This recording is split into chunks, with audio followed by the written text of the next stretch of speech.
final contestant, Patrick Kelly, the Threat. The Threat, Patrick Kelly.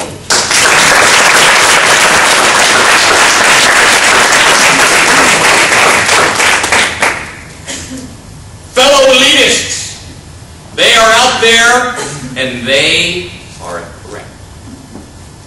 Now, how do we deal with them?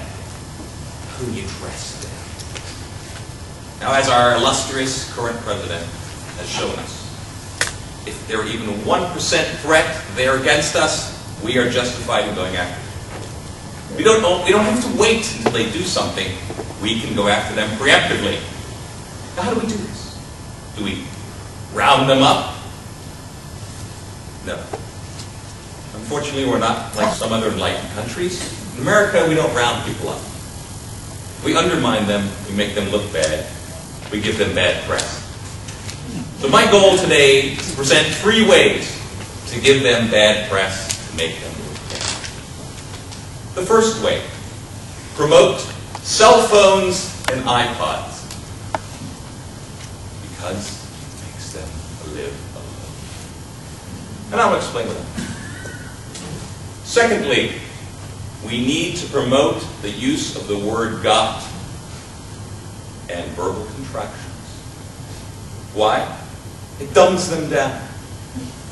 The more you use the same word for everything, the less capable you are of expressing yourself. Thirdly, and I've learned that tonight, we need to push for independence, the idea that everybody should be able to do what they want, when they want, how they want it, safety be damned. My first point, cell phones and iPods. It's an item, small, medium. What do you do when you have your iPod and you're downloading songs? You do it alone. When you listen to your iPod, you do it alone. When you get in your car and drive with your iPod, you do it alone. Alone is good. If they're alone, they cannot organize. You do not want them to organize. Cell phones are even better. Not only, have you seen it? 2 people walking together, a couple, each on their cell phone, talking to someone else. Even together, they are incapable of being together. They are alone as they stand next to each other.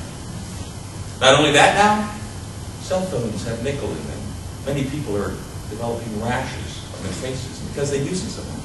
Excellent. How many people want to be standing out in front of everyone else with a rash on their face? Once again, they are alone. Alone means unorganized, and we need to keep them. Secondly, what do we do second?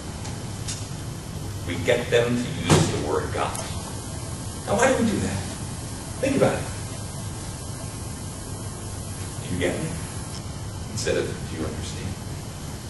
I went and got gas instead of I refueled. The more we get them to use the word God, the less other words they will know. And the less words they know, the less they can communicate with each other. Forcing them to be alone. Alone is good for them. We, of course. Third, independence. We need people to be independent. Why is that? So they, being independent and standing on their own, can go out and play with dangerous toys. That gets rid of some of them easily. When they're young, they're gone already. No threat. Then there are others. The way they speak. We need to promote them to get pets. Because the more people have pets, the less understandable they are. As a previous speakers talked about, speaking to your pet, no one else understands you. You look weird. You will be alone if you're weird. Alone for them, once again. We need to keep them. Not only that, bicycles without training wheels. Bicycles without helmets. How many more of them can we get rid of?